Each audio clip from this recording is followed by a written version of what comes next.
Hola, ¿qué tal? Buenas tardes. Bienvenidos a nuestro podcast Hablentes, donde el lenguaje habla a través de nosotros. Bienvenidos a este segundo capítulo. Yo soy Eduardo, estoy como siempre con Carlos, aquí a mi lado. Y bueno, platicarles que somos parte de SM Metepec. Nosotros damos el servicio de psicoterapia psicoanalítica. Estamos haciendo este podcast como parte de un proceso de dar a conocer los aportes que tiene esta orientación terapéutica a la salud mental. Y bueno, nos enfocamos por nuestra ubicación al Valle de Toluca. Nosotros estamos aquí entre Metepec y Toluca, en la zona de Pilares, a una cuadra de Toyocan. Nos pueden encontrar en Instagram como sm.metepec. Y bueno, este podcast que ya están escuchando, si lo escuchan es porque ya nos encontraron. Síganos, ahí estamos empezando con este proyecto. ¿Qué tal, Carlos? ¿Cómo estás? Hola, ¿qué tal? Pues aquí muy emocionado de poder estar en el segundo capítulo. Les recuerdo un poquito mi nombre, soy Carlos Ruiz, soy psicólogo y psicoterapeuta con enfoque en terapia psicoanalítica. Bueno, pues un gusto de nuevo estar contigo, Carlos. Pues yo soy Eduardo, también soy psicólogo, soy psicoterapeuta con este enfoque en el psicoanálisis. Y bueno, recordarles un poco nuestro capítulo anterior, hablamos de los tabús, de por qué no ir a terapia. Por ahí lo pueden encontrar, aquí en el mismo espacio, sobre el tema de hoy, que justo es la continuación del podcast pasado, del capítulo pasado. Hablábamos de este tema de los tabús y luego pasamos a los mitos, específicamente del psicoanálisis. Y bueno, por ahí Carlos y yo hicimos una lista, vamos a tratar un poco de abordarlos y Y por ahí, si ven que no tenemos otro, pero exacto. igual en los comentarios, ahí apóyenos. Se les olvidó para nosotros siempre es sumar, ¿no? Poner un granito de arena a este proyecto. Perfecto, pues vamos a ir, pues no con una lista, pero vamos nombrando los que fuimos ahí nombrando fuera del micrófono. Eh, Uno de los que me parece como más importantes es el psicoanálisis, este mito que dice que no, ya no es vigente, que fue de la época freudiana, que es Victoriana. victoriana, que el medievo y no sé qué. Bueno, no sé, ¿cómo te gustaría abordar esto, Carlos? Ya no es vigente, ¿será? No, no creo que sea vigente. Creo que ¿Que el mito o el psicoanálisis? los dos. No, no, para nada. Creo que el mito ya no es válido. Creo que el psicoanálisis sigue vigente y como lo comentamos en el capítulo anterior, tiene sus alcances y creo que actualmente tiene retos importantes en los cuales sigues habiendo investigación a través del método psicoanalítico. Claro. Entonces, sí es vigente, sí sigue siendo vigente. Actualmente con la perspectiva de género, se ha abierto una puerta bastante interesante para el psicoanálisis y atender todo el espectro de la sexualidad. Sí, que fíjate, ah, sumado a este mito de que no es vigente, se me viene otro mito, no sé si sea un mito como tal, pero creo que es como una creencia muy anclada a la poca difusión del psicoanálisis mismo, pero es que tal vez pareciera que no es vigente porque se piensa que el único psicoanalista que existe o existió fue Freud. Que ya no hay nuevos psicoanalistas, que todo se habla, ahorita vamos a hablar un poquito más de eso, pero todo es de los temas que abordó Freud, de la época de Freud, con este corte europeo, judío, de su época, de las guerras, de todo eso. Y que creo que contribuye mucho a eso, ¿no? A pensar que ya no es vigente, que la época, como siempre dice, ¿no? Como Freud era hijo de su época y como la época ya no es la misma, ya no se hacen preguntas al psicoanálisis.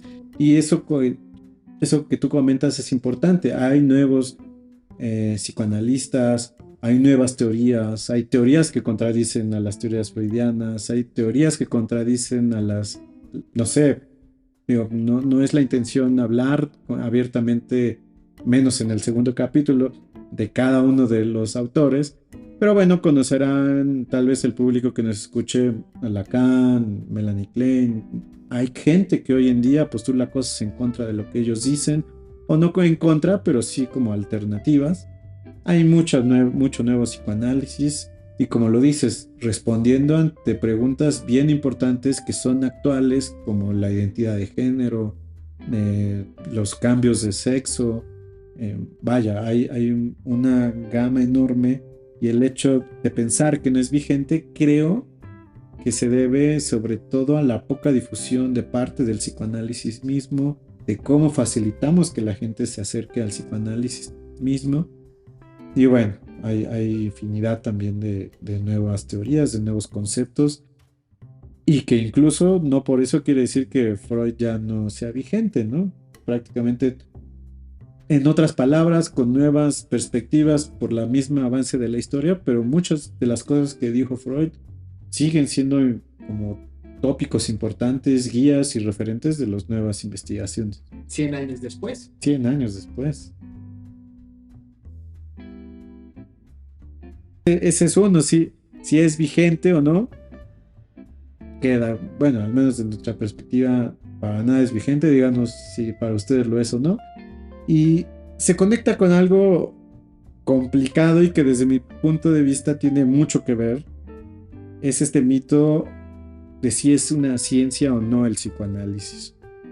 Y creo que, bueno, habría que entender qué tipo de ciencia nos referimos, porque hay muchos tipos de ciencia, las ciencias sociales, las exactas, y todo creo que ronda a un descarte que se le ha hecho al psicoanálisis de no ser esta ciencia exacta, esta ciencia positivista, esta ciencia de las ciencias naturales, como lo puede ser evidentemente la medicina o como lo puede ser la biología. Y por eso se le atribuye que no es ciencia. Y es un debate enorme, muy grande, que tampoco creo que nos dé tiempo a resolver. Y no sé si nos dé la cabeza para resolverlo. Pero yo creo que este mito habla mucho de eso que te digo, un desconocimiento de qué es ciencia. De entender que todo el conocimiento lleva un método, que no porque no lleve el método que está encaminado al positivismo, a la ideología actual, que está acompañada de la ciencia, que tal vez no porque no sea encaminado a una tecnología de inteligencias artificiales, de mejores automóviles, de mejor aprovechamiento de recursos, no quiere decir que no sea una ciencia, ¿no? Es una ciencia diferente, es un conocimiento de otro modelo teórico, con otra base epistemológica, eh, y que bueno, habla de que un poco lo mismo, de que tal vez en el psicoanálisis no ha sabido dar a entender como su modelo de trabajo, ¿no? Tal vez en algún momento, cuando precisamente estaba Freud, estaba más abordado el tema de somos ciencia, queremos perseguir ser ciencia. Cuando el psicoanálisis llegó a América, se volvió a abordar. Y tal vez desde ese entonces el psicoanálisis ha dicho, bueno, no nos metamos en ese tema, sigamos en nuestras investigaciones, pero se nos ha olvidado tal vez transmitir que el conocimiento es completamente válido. Pero bueno, ¿tú qué piensas de eso, Carlos? Y ahorita que lo comentabas me hacías pensar que probablemente entender qué, qué es ciencia es como una base, ¿no? Claro. Un entendimiento. Yo creo que es como la explicación de un fenómeno. Y creo que el compartir diferentes perspectivas apoya a la idea o agrega a la idea, más que desde un punto reduccionista de solo pensarlo de, no, es que no es ciencia y no está avalado. Y bueno, ¿y qué? ¿No? Es un conocimiento más allá de lo que se puede llegar a explicar a través de un método. Justo por eso el psicoanálisis tiene su propio método. Sí, y yo el otro día creo que lo hablábamos de esto mismo y comentábamos, ¿no? Por ejemplo, el arte es ciencia, y si no es ciencia, vamos a dejar de estar cercanos al arte. Eh, la literatura, no sé, hay un buen de disciplinas, sí, de disciplinas que están ahí generando conocimiento y que a lo mejor no comparten un modelo de trabajo que se compagina al modelo de trabajo de las ciencias positivistas que están hoy en día tan utilizadas, sobre todo por una ideología de consumo del modelo económico actual, que son de las que se abastecen para hacer un avance en tecnología, pero que no porque no generemos tecnología, sino un conocimiento, no quiere decir que no tengamos un aval de ciencia, ¿no? Tenemos un modelo diferente, sirve para otras cosas que no están empatadas a lo que ideológicamente hoy se ve como ciencia, pero evidentemente no lo descarta, ¿no? Claro, también habría que entender que no quiere decir que todo lo que esté por fuera hay que avalarlo y hay que creerle. Obviamente se requieren estudios, se requiere que la disciplina se regule a sí misma para poderse descartar o no. Porque bueno, tampoco vamos a poder hablar por todas las disciplinas que están allá afuera, vamos a poder hablar de la nuestra. Y la nuestra, como tú lo dices, tiene su modelo, tiene su dedicación, tiene sus enfoques, su forma de controlar hacia dónde marcha, de generar su propio conocimiento, sobre todo basado en la clínica. Pero claro, yo creo que ese es un mito completamente. El psicoanálisis es una ciencia no positivista, probablemente, eh, pero sí lo es. Sí, sí genera un conocimiento. Y si es necesario decir que no lo somos, pero que lo que generamos es importante, bueno, es la postura actual o la que más se ha desarrollado en el psicoanálisis, pero creo que también no está mal tomarlo de esa forma. Y creo que no es objetivo, ¿no? Demostrar que es una ciencia. Claro, Eh, Como tú lo decías, es justamente otra parte del conocimiento que no tiene ese mismo objetivo. Que las ciencias exactas que tienes que repetir un fenómeno para tener la misma respuesta y con eso avalar que, no sé, los cálculos que tú hiciste o las mediciones que tú hiciste, la forma, ahora sí compartimos la palabra, la forma analítica es la correcta, claro. aunque son diferentes métodos de observar los fenómenos, ¿no? Yo diría, no necesariamente tienes que repetir el fenómeno para hasta obtener la respuesta, al menos no en el psicoanálisis. Claro, porque nuestro modelo y nuestro trabajo es completamente diferente. No podemos, vaya, en otros capítulos ahondaremos probablemente en ese tema, pero nuestro trabajo acerca de interpretarle a un paciente lo que le sucede está a medida del paciente, a medida de su historia, de su vida, de lo que pasa en el consultorio, y nosotros no podemos, o más bien generar una interpretación que es como van avanzando un análisis, es un tema más cercano a un oficio, como a una artesanía, como algo que surge del entendimiento directo de ahí. Y alguien podría hablar, si me estás hablando de entendimiento, te vas a ir a hermenéutica y entonces por eso no es una ciencia. Sí, está bien, pero hay que entender que nosotros en nuestro oficio, en nuestra forma de trabajar, no podemos pensar como si una interpretación le sirviera a cierto tipo de personas con cierto tipo de especificaciones y cuando las ves si se combinan en el consultorio, dices, esta es la interpretación que le va a ayudar. Eso no pasa acá y al contrario de pensar en una ciencia que haga una atención generalizada para ciertas personas, nuestro trabajo es al contrario, hacerlo más específico, lo más adaptado al paciente, que bueno, precisamente por eso de repente los procesos son más amplios, ¿no? Porque no podemos acortar ese proceso de conocer y de adentrar y de seleccionar el trabajo específico para cada paciente.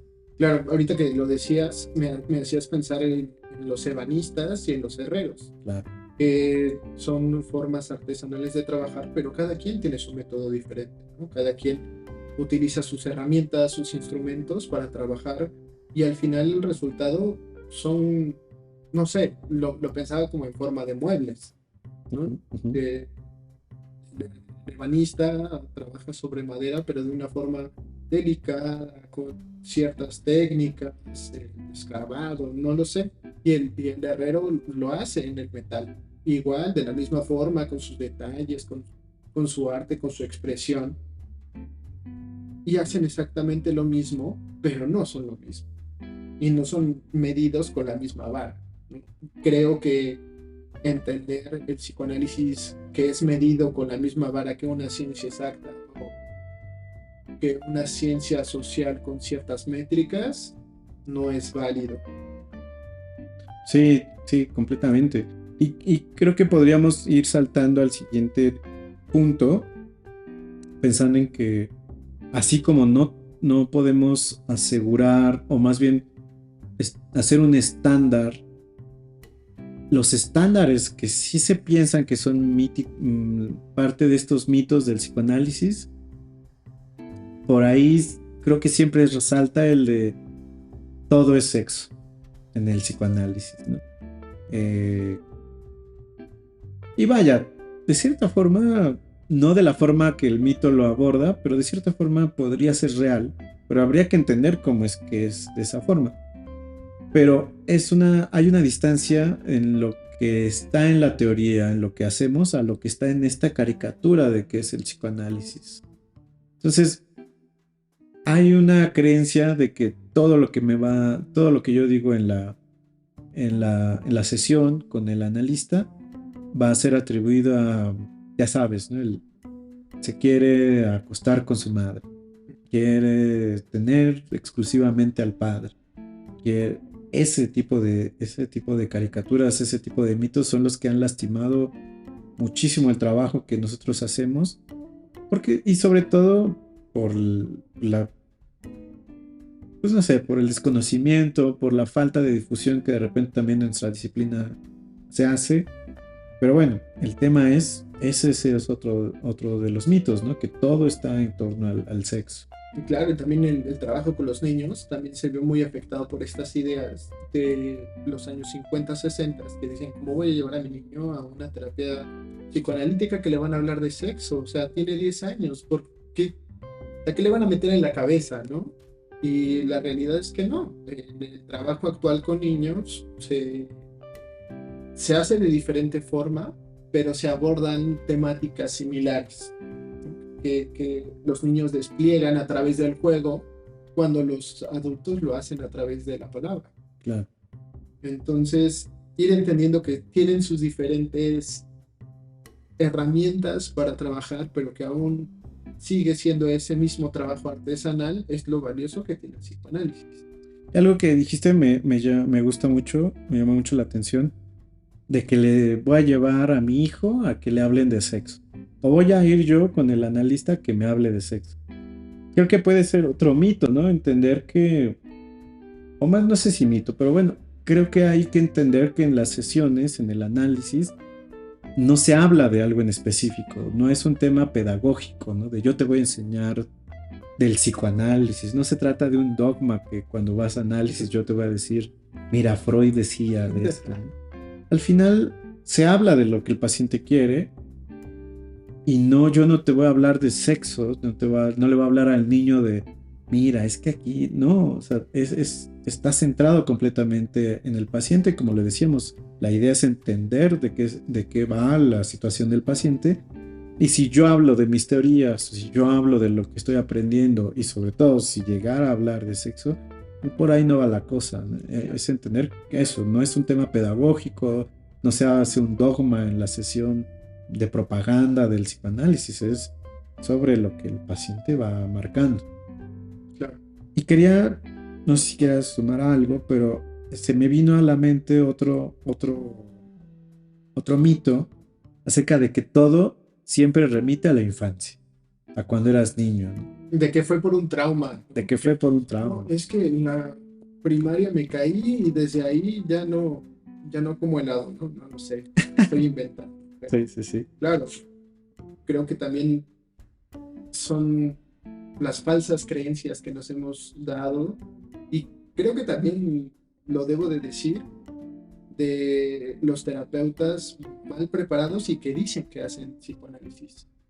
Sí, sí, sí, totalmente. Creo que siempre es importante entender que la preparación va a conducir por una buena práctica y que justo estos mitos en mayor de los casos se generan pues por una práctica, yo no sé, no me gustaría decir que es una mala práctica, pero una práctica tal vez en proceso o una práctica con no sumergida en una formación psicoanalítica, tal vez sí con una inspiración, con un apropiamiento de ciertos recursos, pero que justo genera que la gente tenga estas ideas, ¿no? De que siempre hablamos, siempre, si vas a un psicoanalista, siempre vas a hablar de lo pasado, de cuando fuiste niño.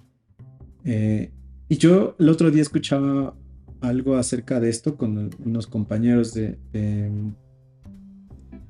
no me acuerdo si era una escuela ahí en la que yo tuve un curso, pero ellos hablaban de esta parte y decían, no tiene tanto que ver con que hablemos de niño, de cuando tú fuiste niño, de cuando fuimos, o de otras experiencias pasadas, ¿no?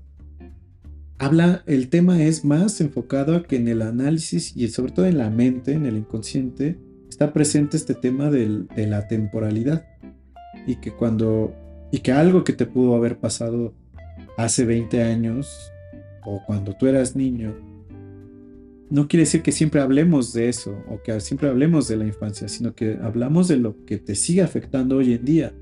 Que puede ser que, pues sí, evidentemente muchos aspectos terminan remitiéndose a la infancia, pero de nuevo, no es porque hablemos de la infancia, es porque abordamos la temporalidad del inconsciente y la mayor cantidad de veces estas situaciones que afectan a las estructuras mentales tienen que ver con los estadios de desarrollo, con los procesos de desarrollo mental que pues son en la infancia.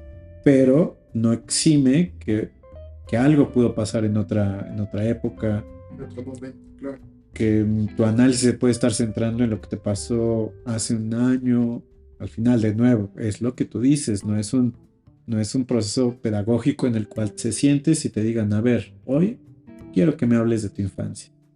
O que te agarren la cabeza y te digan, quiero que me digas qué te pasó en tal fecha, en tal hora, y tú por arte de magia respondas algo. Sí, exacto, no. Bueno, otro de los mitos. Hay otro mito que creo que mencionamos el capítulo anterior, que está este tema que domina mucho en la cultura popular de llamarle neurótico a la gente, ¿no? De decirle o sea, a la gente que de repente no suele seguir las normas, que suele ser de repente como se le cataloga dramáticos, exagerados, histéricos, se les suele clasificar como, ay, tu tío el neurótico, ya estás de neuras, ¿no? Ese tipo de decires que bueno, pues hablan directamente del trabajo del psicoanálisis, ¿no? La neurosis. Este es como un mito, un desconocimiento que está ahí, que sobrevive en la cultura popular, ¿no? Y pues habla mucho de esto, este desconocimiento, de cómo se le clasifica, de cómo se le estigmatiza a la gente, de pensar que un aspecto de la personalidad que va más enfocado al drama o la exacerbación de una emoción, al sentirse deprimido, no te encasilla en estar loco, estar neurótico, estar de neuras, simplemente habla del espectro de tu personalidad. Y que de una forma fea, peyorativa incluso, pues se le atribuye que eso es a la neurosis, cuando bueno, no se trata de abordar este tema específicamente, pero en la teoría, en la práctica analítica, en realidad, pues neurótico es uno de los estados de desarrollo mental más estables, ¿no? Si todos tenemos la fortuna, el privilegio, llegaremos a un estado de neurosis que no te exime de estar en problemas, de que tengas situaciones complejas, de que tengas que ir a terapia, pero habla de una estructura como normal en la que todos nos desenvolvemos, en la que todos convivimos. Y sí, literal, todos somos neuróticos. por tanto, todos estamos en la posibilidad de asistir a una terapia. Claro. Y como en el capítulo anterior lo decíamos, ¿no? No es necesariamente que estés loco para tener un proceso psicoanalítico.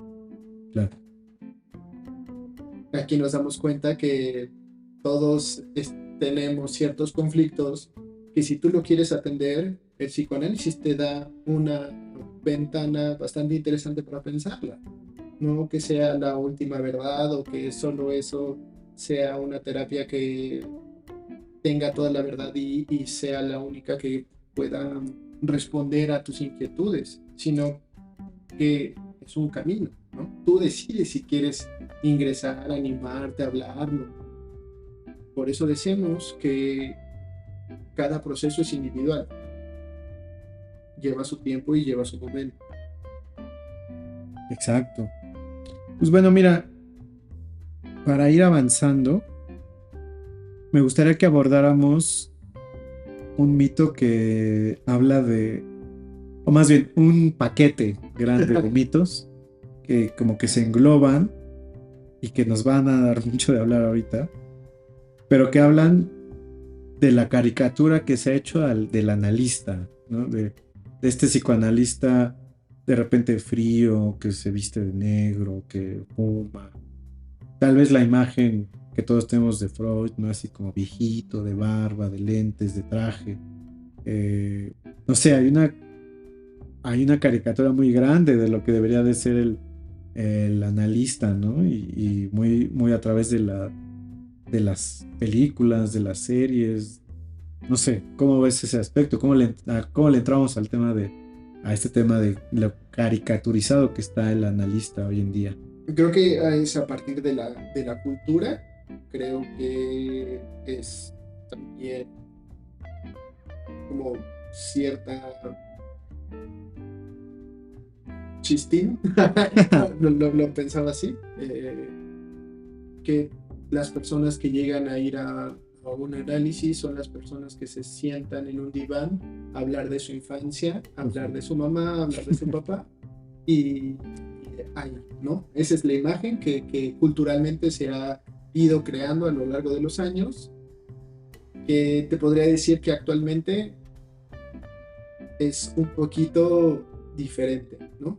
Sí, hay análisis que estás en un diván y que está la persona atrás, pero no necesariamente es tan frío como se pinta en la imagen, ¿no? Que si es algo muy cercano, que puede haber un poco más de diálogo y que no solamente eres tú hablando 45 minutos, ¿no? Es ir dando un entendimiento al paciente del lado del analista y creo que es más lo que en el vínculo se va haciendo del analista y el analizando. Eh, Me desvío un poquito, pero regreso. En cuanto a la caricatura del analista, creo que Hollywood nos ha puesto varias eh, ideas dentro de la cabeza cuando vemos series o películas en donde, como les decíamos, ¿no? Se representa esta imagen de el paciente tirado en el diván y el analista, pues, Sí. ¿no? Eh, Fumando o con una pipa o de traje o con su chaleco este de poliéster, ¿no? Que parece viejito. Sí, sí, sí. Cuando la realidad es que, pues no todos somos viejitos, habemos jóvenes en desarrollo, eh, todavía en aprendizaje y también ya hay gente bastante experimentada en México. Y me gustaría tocar este tema ahorita que se me brinca en la cabeza, es que como empecé en Europa y cómo se vio, pues sí, moviéndose este movimiento psicoanalítico y llegó a México fue bastante interesante, porque en la Segunda Guerra Mundial muchos, pues sí, perseguidos viajan hacia Argentina y ahí se pone como cierta idea del psicoanálisis y se empieza a gestar y por eso en Argentina hay una fuerte presencia del psicoanálisis, ¿no? Que estaba revisando unas estadísticas que hay más hay más terapeutas, no tanto psicoanalistas, pero hay más terapeutas que atienden salud mental que carniceros, ¿no? Y eso es como de pensar, por qué la sociedad busca más una salud mental que cualquier otra cosa, ¿no? No, o sea, carniceros porque salió en esa, pero Sí, claro. no necesariamente puede ser cualquier otra profesión. Eh, lo podemos asemejar acá en México diciendo que imagínate si hubieran los mismos terapeutas que taqueros. O sea, en esa similitud de abundancia, de que realmente hay una cultura de atención a la salud mental, ¿no? Como hay hacia el consumo de tacos. Sería algo utópico, sería algo increíble, pero creo que México no va girando hacia allá, ¿no? Y retomando un poquito la idea del psicoanálisis en Argentina, es que varios de Argentina, cuando viene cierta crisis económica, migran hacia México y es como traen partes del psicoanálisis, porque también refugiados de la guerra también llegan aquí y se va juntando. Entonces tenemos una mezcla bastante interesante de escuelas tanto inglesas como francesas en México y que se van compartiendo diferentes perspectivas y es por eso que en México no tienes una caricatura como en Estados Unidos, ¿no? De este, este personaje tirado en el diván. Creo que en México mm, no te puedes decir como, ah, sí, porque no está tan experimentada. Creo que el hecho de que solo sea en Ciudad de México como la principal ciudad con más psicoanalistas, habla mucho de que no se ha esparcido esta idea hacia otras localidades. Que sí, puedes encontrar en Guadalajara, puedes encontrar en Monterrey actualmente, pero te puedo decir que hace 30, 40 años no había tantos como hay ahorita. Sí, y creo que eso aporta mucho a lo que hablábamos hace rato de que no era vigente, ¿no? De por qué entender. Incluso tal vez esta misma caricatura puede hablar de que no es tan vigente, ¿no? O de que si tú evitas ese tipo de caricatura pensando en que es una idea antigua y como no la ves, piensas que ya no existe, ¿no? Que ya no sabes si te puede dar atención. Y también me quedo pensando como qué tipo de caricatura tenemos en México, precisamente con lo que dices. Por ahí creo, y no digo que esté mal, porque es muy válido, pero creo que, por ejemplo, tal vez hoy la caricatura o la imagen que tenemos del terapeuta, del psicólogo, es más precisamente a un tema de psicología, no tanto de psicoanálisis. Todavía creo que tenemos pensado que a lo mejor tiene bata, que atiende como si fuera, pues no sé, como si fuera un doctor, que está en su escritorio y que tú estás del otro lado del escritorio. Eh, y que de repente está más, tal vez, pensando en cómo esta caricatura estaría más popularizada, pensar que responde más a tensiones como de adicciones, de temas como de género, de violencia, que responden a más a programas del gobierno, ¿no? Del sistema gubernamental, de temas de violencia. Y tal vez por eso no tenemos tan, como tú dices, como una, no, más bien la que existe, la caricatura que existe es esta europea, viejita, que pudo haber, que migró, como nos comentas, pero que en nuestra mente no tenemos esa visualización, ¿no? Es más la que vemos en las películas. Incluso creo que hasta en las películas ya ni siquiera está la caricatura como tal del analista, ¿no? Ya no está alguien en el diván, ya siempre es estar frente a frente, en dos sillones, uno platicando, algunos hasta con cafecito, con un té, cosa que no es que esté mal, pero que de pronto no es tan usual en el ámbito psicoanalítico estar de frente. O es una opción, pero no siempre se ofrece o no es la que se ofrece con mayor regularidad. Y depende del caso. Y depende, que más bien depende del caso si lo ofreces o no. Y bueno, esta caricatura que también está combinada con las otras que hemos mencionado, ¿no? Un viejito que incluso ahí estaría complicado, ¿no? que usualmente esa caricatura la atribuimos a un hombre y no vemos una caricatura de una psicoanalista mujer, cuando las estadísticas son clarísimas, ¿no? Quien más atiende psicoanálisis y psicología son mujeres. Eso también habla de esta caricatura, pero usualmente es este hombre viejo que fuma, que solo habla de sexo, que solo habla de los padres, que solo habla de los niños, o de nuestra etapa como niños, más bien. Eh, y otra cosa, para ir saltando a otro mito, que de repente, más allá de ejercer un criterio o más allá del trabajo que pueda hacer, pareciera que está en esta caricatura del psicoanalista una persona que patologiza todo, ¿no? Mm. Que tú, así como tú vienes, yo digo, ah, tú estás mal, yo tengo la cura de cómo te va a hacer. Y creo que es un diálogo que se ha abierto mucho en la actualidad, que de repente patologiza la homosexualidad, patologiza el ser mujer, que patologiza, eh, no sé, esta discriminación que de repente existe a los que sufren ansiedad, a los que tienen depresión, que se habla, he escuchado hace un tiempo, escuchaba algunas posturas en contra de aplicar paquetes psicométricos en las empresas, porque había la posibilidad de que se le diera como una discriminación a ciertas estructuras mentales. Y creo que todo eso habla de esta caricatura, ¿no? De entender que el psicoanálisis puede hablar de una estructura mental de un abogado, como la estructura mental de un educador, de un profesor de educación física, De un doctor. de un doctor, y así como va a entender la estructura mental de cada uno para poder armar un tratamiento para esa persona, esos mismos aspectos de su personalidad, de esas mismas tres personas que ahorita puse en el ejemplo, de su forma de identificarse en la sexualidad, en el tema de género, también nos va a hablar de su personalidad.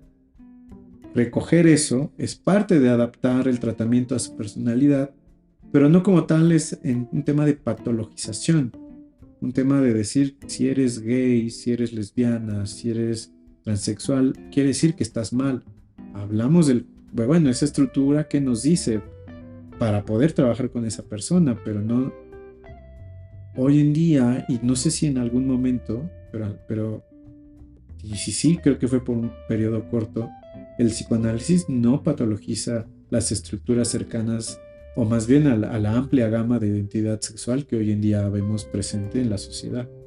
Y creo que eso fue a raíz de ciertas ideas y ciertas prácticas que se hacían, al menos en México, que yo sí he escuchado algunos casos que llevaban a pacientes homosexuales a ciertas granjas, a darle electroshocks, a tratar de cambiarlos, cuando actualmente en el psicoanálisis no lo pensamos así, lo pensamos como una persona, como un ser humano que tiene preferencias. Claro. Hasta ahí, ¿no? No distintas, no preferencias anormales, simplemente preferencias. Y de ahí nosotros partimos a darle un entendimiento de qué es lo que le está pasando a la persona. Como a cualquier otra persona, binaria, no binaria, haríamos exactamente el mismo trabajo. Sí, exacto. Entender la personalidad implica entender sus gustos, sus identificaciones, su género, y eso no quiere decir que se le patologiza, simplemente a describir la personalidad para entender cómo abordar. Claro, es como decir que no vamos a atender a capitalistas y solo a comunistas, ¿no?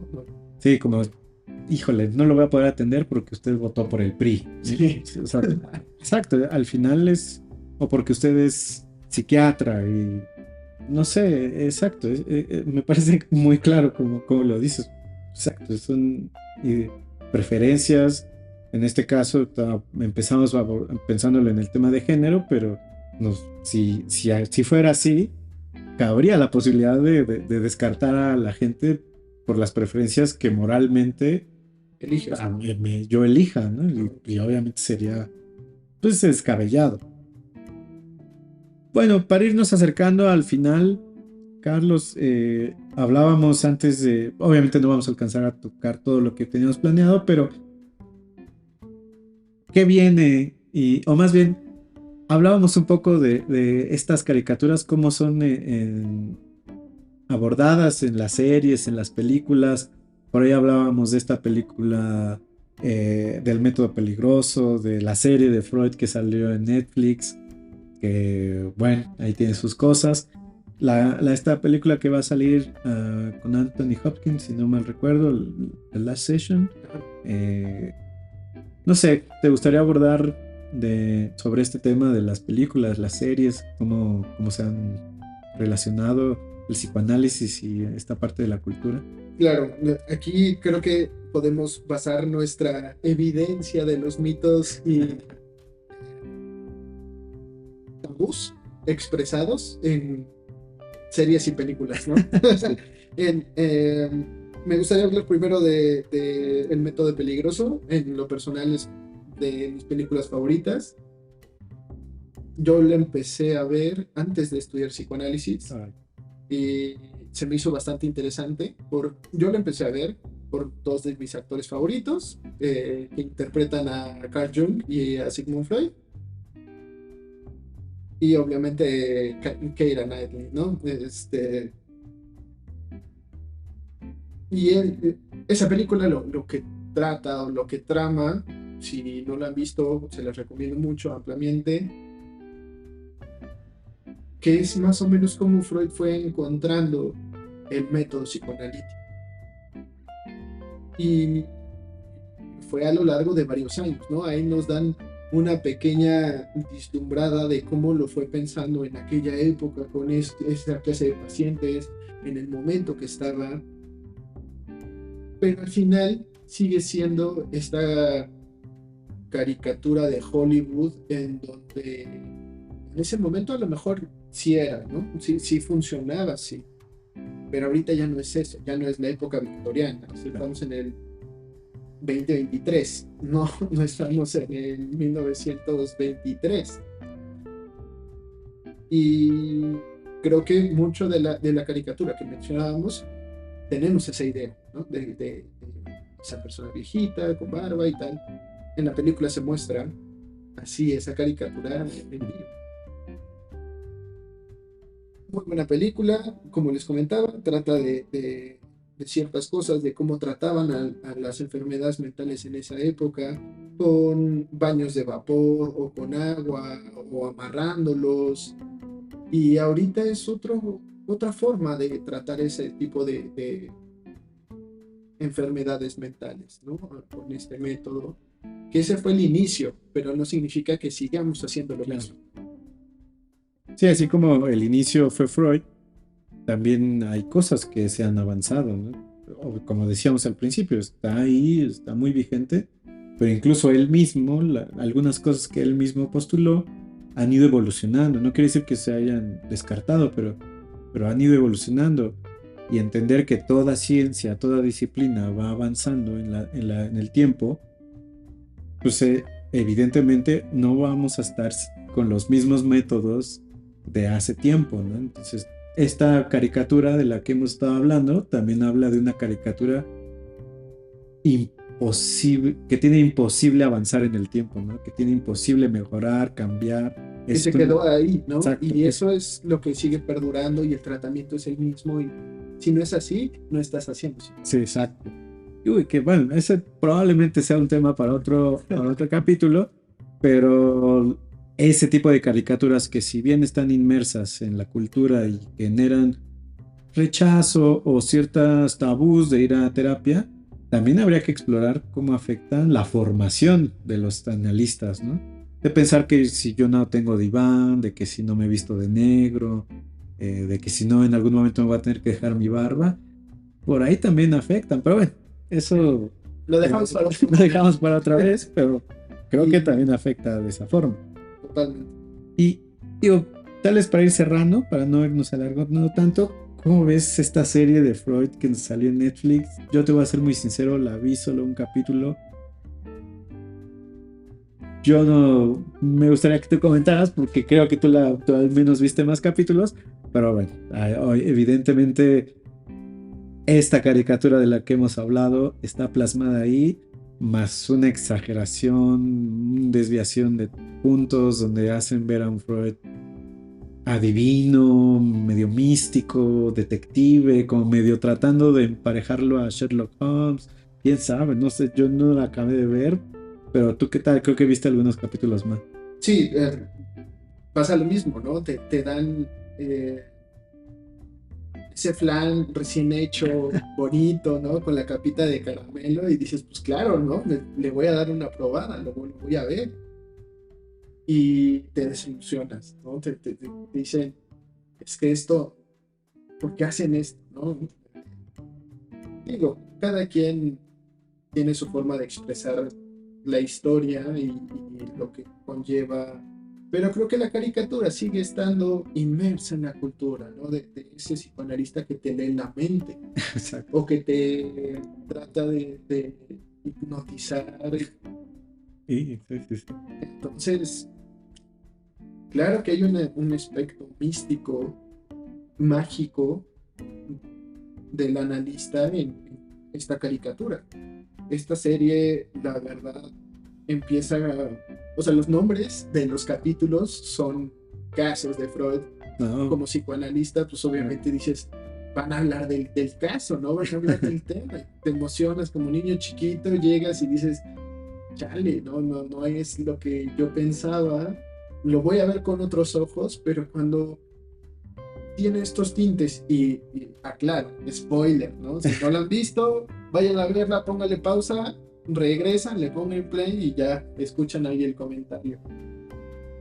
Pero ponen a un Freud místico que casi casi tiene su bola de cristal y ve el futuro y lucha contra vampiros. O sea, es una combinación de Van Helsing, con el Sherlock santo. Holmes. Sí, sí, sí. O sea, nada que ver con lo que fue ese señor, ¿no? Y digo, como te decía, cada quien tiene su forma de inventarse sus historias y lo que quieras, pero creo que vandalizar, esa es la palabra, la imagen, no aporta hacia el entendimiento de lo que es el psicoanálisis y cómo ha cambiado a lo largo del tiempo. No, no sé cómo va a estar próximamente la película de Anthony Hopkins, la verdad. En lo personal es de mis actores favoritos. La última película de Father, pues, bestial. Al principio dije, me quiero salir, no entendía nada y después acabé llorando. O sea, así de intenso, de dramático, te lleva a muchas cosas, ¿no? Y obviamente fue el director, obviamente también fue la actuación de Anthony, pero creo que no hace cosas al azar o no hace cosas Sí, por exacto. hacerlas, ¿no? Como otras series. Espero, tengo grandes expectativas de esa película y la verdad como el título también es flancito con su capa de caramelo, pues obviamente la vamos a tener que ir a ver para ver qué tal está. Sí, creo que pensaría lo mismo, ¿no? Como en un Anthony Hopkins tan buen actor, como tan ese trabajo que hizo en The Father, uno pensaría, se acercó al tema, probablemente bien guiado, bien abordado, con un buen guión.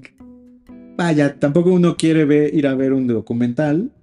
Se podrán tomar sus libertades, como es necesario en Hollywood, o bueno, no sé si es de Hollywood, pero uno puede ir disculpando ciertas cosas, pero creo que tienen todo, tienen al actor, tienen Para ese que hagan una buena para que película. hagan una buena película y ojalá sea una de las cosas que puedan ir revirtiendo estas caricaturas, estos mitos del psicoanálisis, que bueno, vamos cerrando hoy nuestro capítulo, que justo hoy pudimos hablar de bastantes, pero evidentemente habrá muchos que se nos vayan a escapar. Los queremos invitar a que ustedes hablentes que nos escucharon y ubiquen alguno, estén en contra de alguna cosa que dijimos o estén a favor o quieran incluso sugerir temas a futuro, pueden hacerlo, pero la invitación de hoy es escríbanos qué mito les gustó más, ¿Qué mitos sienten que no abordamos? ¿Qué mitos les gustaría? Así como hoy hablamos un poquito de los tabús que se mencionaron en el capítulo pasado, en el siguiente capítulo tomaremos un tiempo para hablar de los que ustedes nos pongan. Coméntenlo aquí en los comentarios y vamos a ir abordándolo. ¿Quieres recordar nuestras redes sociales, Carlos, y ir cerrando? Claro que sí, nos puedes encontrar en Instagram como sm.metepec. Ahí podrás encontrar un link que te puede llevar hacia las demás redes sociales como Facebook, como YouTube. Y para cerrar un poquito, me gustaría dejar como esta idea de que siempre sumar, siempre que sean comentarios constructivos y pues nada. Bien, cerraría yo con eso mismo. Enfoquémonos en aprender, en sumar. Hay que estar abiertos al diálogo, porque a veces estar en un debate, mantener las posturas, es mantener los puños arriba en defensa y en ataque. Este espacio es para dialogar, para sumar y pues evidentemente para sumar en el aspecto de la salud mental, ¿no? Pues bueno, muchísimas gracias a todos los que nos escucharon, a ustedes hablentes. Nos escuchamos en el siguiente capítulo. Muchas gracias. Hasta luego, nos vemos.